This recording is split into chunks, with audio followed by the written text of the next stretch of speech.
Okay, good morning to one and all. In the today's class, I am going to discuss about op-amp parameters. So under that, the first one is input impedance, or it is also called input resistance, indicated by Ri. So input impedance is defined as impedance seen by the input which is applied to one of the input terminal where the other input terminal is connected to ground. So in order to find the input impedance, you have to see from the input part of your circuit. So if you see from the input part of a circuit, as you all know that there will be an input resistance Ri. Okay, that is called input resistance. So for ideal op amp, the input resistance is infinity. Typical value, practical value of Ri for op amp IC741 is 2 mega ohm. Mega ohm, it's huge one. Okay, that is one of the parameter you have to keep it in your mind. Okay, so the output impedance is defined as the resistance seen from the output terminal of the op amp. If you see from the output terminal of the op amp, you might may observe here you have an R0 resistor. That R0 resistance value is very much small. For ideal op amp, R0 value is 0. For ideal op amp, the R0 value is 0. But for practical op amp, the value of R0 is 75 ohm. Okay, so these are the points you have to keep in your mind. The input impedance for an op amp is infinity for ideal case. The output impedance for an op amp is 0 for ideal case. Okay, the next parameter is open loop gain. There are two types of gain are there. One is open loop gain and the second one is closed loop gain. Closed loop gain means a part of the output is connected to input. That is called closed loop gain. Open loop gain means the output is not connected to input. Means you are not connecting any feedback path from the output to input. That is called open loop gain. Open loop gain is indicated by A subscript V. So for ideal op amp, the open loop gain is infinity.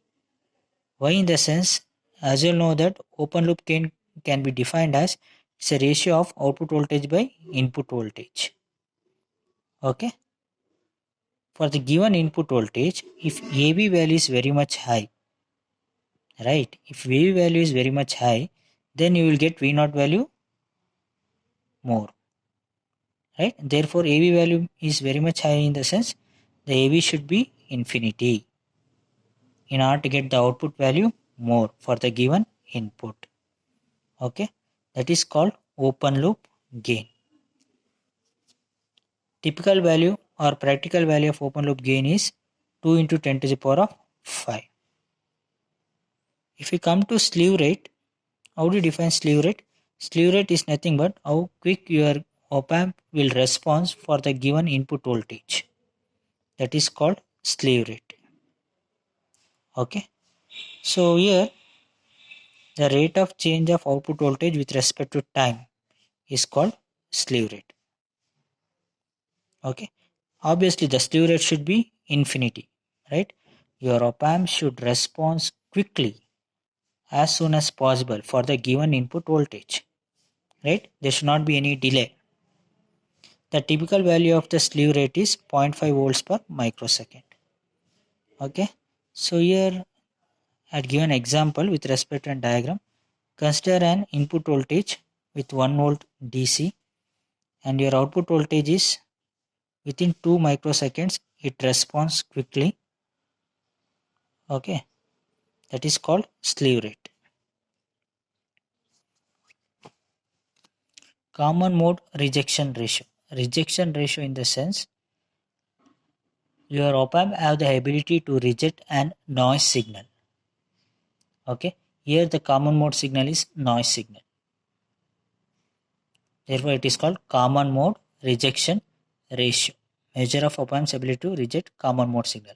For example, common mode signal is noise I had taken here. So, common mode rejection ratio is given by the ratio of open loop gain divided by common mode gain. Okay. AV is open loop gain of the op-amp, ACM is common mode gain of the op-amp. So obviously the CMRR should be infinity, because if CRR is infinity means it has more ability to reject an noise signal. Okay.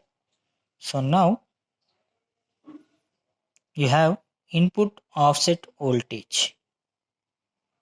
In what do you mean input offset voltage? In the sense, if the input voltage is 0 at the input terminal of op-amp, the output voltage should be 0. Okay, but in practical op-amp, what will happen? A small DC voltage appears at the output. A small DC voltage will be appear as the output.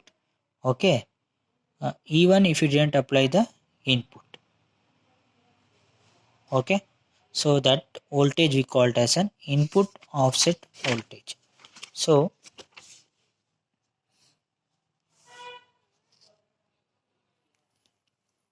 the input offset voltage is indicated by VIOS 0. The typical value is very much less, that is in terms of 2 millivolts. Here what they did here is, as you know that in the case of op-amp, you have two supply voltages, one output terminal, two input terminal. So your op-amp can be replaced by two BJTs of same kind or two MOSFETs of same kind. Okay. So if you come to this figure, you might may observe here, they are considered two transistors of same kind. Okay. The base terminals are inverting and non-inverting terminal, two supply voltages, and base to emitter voltage, base to emitter voltage. Okay. Even though these two transistors looks similar, but there will be a mismatch in the base to emitter voltage. Okay. There will be a mismatch in the base to emitter voltage due to this supply voltages. So what do you mean by input offset voltage? Means the input voltage applied to produce zero output. As I earlier told you, there will be a DC voltage inside this op-amp due to the supply voltages. You have to nullify that voltage. In order to nullify voltage, you require certain voltage at the input terminal. That voltage we called it as input offset voltage. That input voltage applied to produce zero output is called input offset voltage. Then what do you mean by input bias current? Ideally, as you all know that no current will be flow inside the op-amp, because the input impedance for the op-amp is infinity. Okay, but whenever you are biasing the op-amp due to this supply voltages, okay, small amount of current, base current will be flow into the op-amp. Okay, that currents we call it as input bias current. Okay, I'll repeat once again. Ideally, what will happen? Input impedance is very much high in the op-amp. No current will be flow into the op-amp.